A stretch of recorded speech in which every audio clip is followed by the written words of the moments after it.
தினம் ஒரு தியானம். கர்த்தர் ஜீவனுள்ளவர்.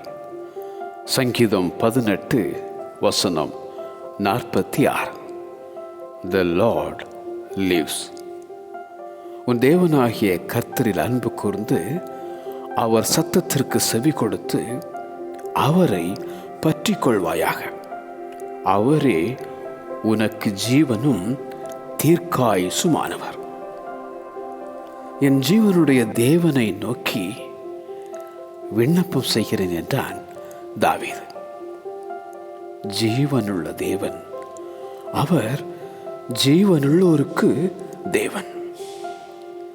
பிதாவானவர் தம்மில் தாமே ஜீவனுடையவராயிருக்கிறது போல குமாரனும் தம்மில் தாமே ஜீவனுடையவராயிருக்கும்படி அருள் செய்திருக்கிறார்.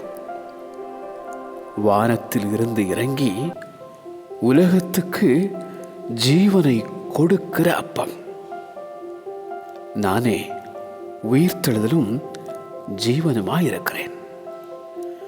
நானே வழியும் சத்தியமும் ஜீவனுமாயிருக்கிறேன் என்ற கர்த்தராகிய இயேசு. அவருடைய ஜீவனாலே ரட்சிப்பு. அந்த ஜீவனுள்ள தேவன் உன் ஜீவனின் பலனானவர்.